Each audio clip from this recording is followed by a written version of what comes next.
So today we're going to talk about smog. And the definition of smog is an unhealthy mixture of air pollutants over urban areas. And the word smog actually comes from smoke and fog mixed together. So they came up with this word smog from the combination of smoke and fog.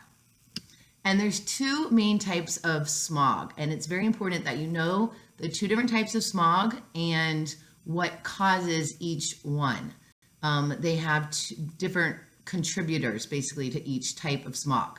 So the main contributor to industrial smog is sulfur dioxide, and that's because industrial smog mainly comes from burning coal, also burning oil or other fossil fuels, but mainly burning coal in coal burning plant for electricity.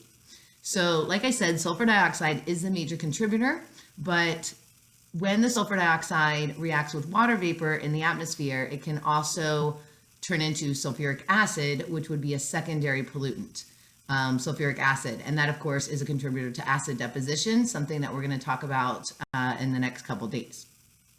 Also produced in industrial smog, carbon monoxide, carbon dioxide, and soot, because of course this is from burning coal. And you also have some nitrogen compounds, but it's mainly your sulfur dioxide that is the major contributor to industrial smog.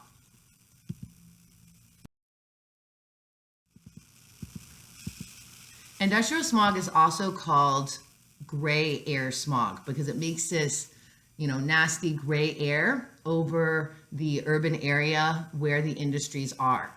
And there's been several incidents over, time where smog has been so bad that it's actually killed thousands of people. So for example, in Pennsylvania in 1948, there were 21 people killed, about 6,000 people hospitalized simply because of the smog, where they had the smog from industry plus they had a thermal inversion. Remember we learned about thermal inversion? That's why thermal inversion was so important to talk about, because the thermal inversion really traps the pollution so it can't go up and away. And so a lot of people died. Even more people died in 1952 when they had the killer smog in London. So they lost about 12,000 people to that one killer smog event in London, 1952. And also thousands of animals died as well. And then of course, even more were hospitalized because of that. The smog literally hung over the city of London for over 5 days because they also had this thermal inversion. They had a really cold winter, so everybody was burning coal at home. Like in there, they used to have, a coal burning furnace in those days, and they were all burning their furnaces, and then they had this thermal inversion, so all of that smoke from burning the coal was trapped over the city.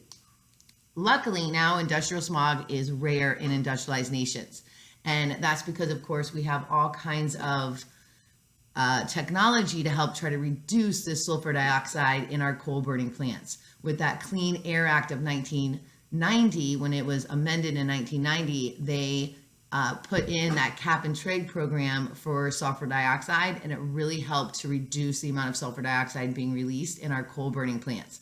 Of course, like we said, coal is still dirty, but it is a lot cleaner. And they remember they get rid of that sulfur dioxide using wet scrubbers. So today it's mainly in industrializing countries, these developing countries that are quickly industrializing, like China, that are facing the worst smog today. So this is a picture showing you the killer smog in Pennsylvania back in 1948, and you can just see what this looks like. Again, gray air smog, where it's like that foggy smoke that's hanging over the city. And of course, that causes all kinds of respiratory illness and even respiratory failure. So this is very important. This is how the smog is basically produced. Again, from burning the coal and oil, you're getting that sulfur. And when it mixes with oxygen in the atmosphere, it turns into sulfur dioxide. And that is the major contributor. It can also become a secondary pollutant, the sulfuric acid, which is a contributor to, of course, acid deposition. Also, of course, when you burn coal or oil or any fossil fuel, you're going to have carbon that's released. And again, when that carbon mixes with oxygen in the atmosphere, then it can become carbon monoxide and carbon dioxide.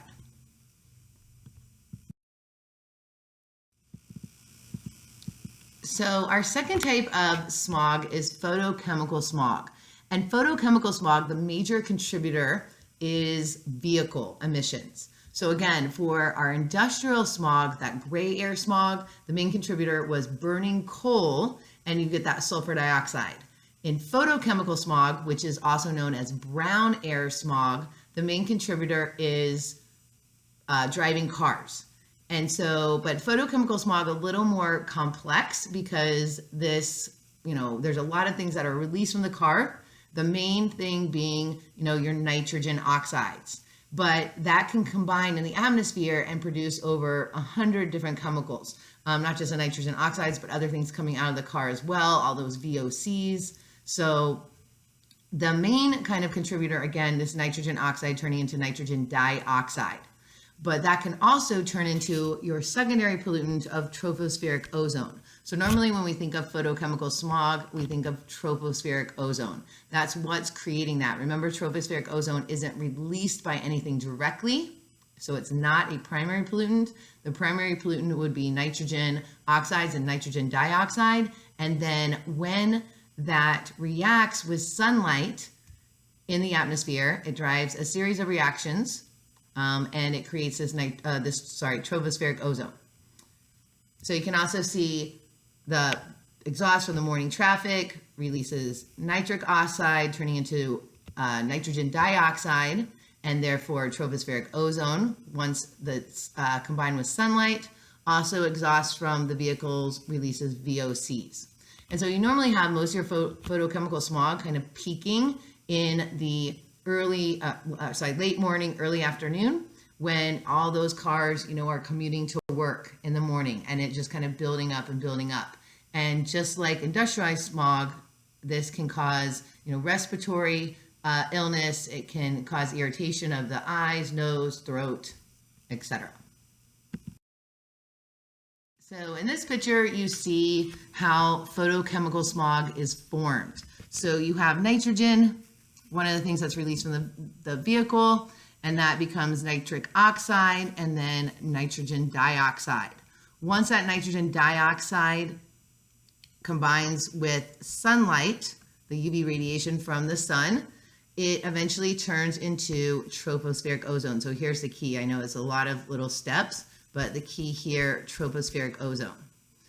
And when VOCs are released, all kinds of other pollutants can be produced as well. In addition, so tropospheric ozone is one of the secondary pollutants that you get from vehicles, and that's a contributor to photochemical smog, but you also can get a secondary pollutant of nitric acid, which, just like sulfuric acid, contributes to acid deposition. So for acid deposition, that we'll talk about, like I said, in a couple days, you have acid deposition that can be from sulfuric acid. That would be from burning coal, that sulfur dioxide, and then turning into sulfuric acid with water vapor and becoming, sulfuric acid from burning coal. You also have nitric acid.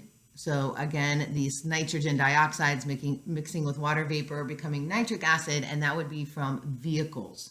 So two different main things from acid deposition: sulfuric acid from burning coal, nitric acid from vehicle.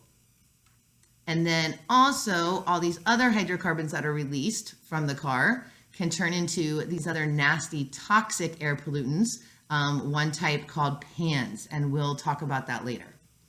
So here you can see Mexico City. That was our case study. That's mainly why they have the smog. It's not so much industrial smog there, but it's photochemical smog, just like in LA. In LA, they have the problem with photochemical smog, this brown air smog. But luckily in California, California has reduced their smog and their tropospheric ozone a lot, mainly from having new technology and emission standards for vehicles. So better technology in the car, and also emission standards from the EPA really monitoring what is being released. And so our new cars are generating only like 1% of the smog forming emissions of an older car, like a 1960s car.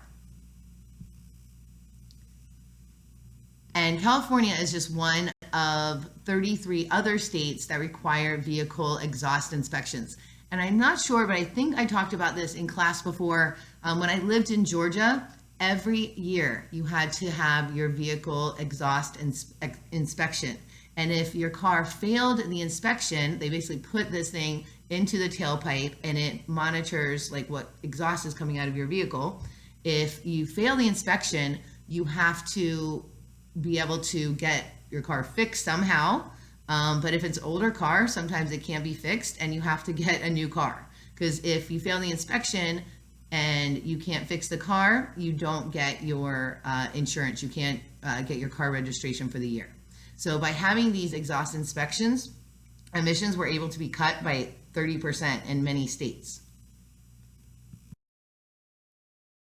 But with that being said, remember we said tropospheric ozone is still the criteria pollutant that frequently exceeds national standards. And for California standards, you can see they have been able to reduce their tropospheric ozone. This is tropospheric ozone here. And they've been able to reduce it significantly, but it's still above the current California health standards, and same with national standards.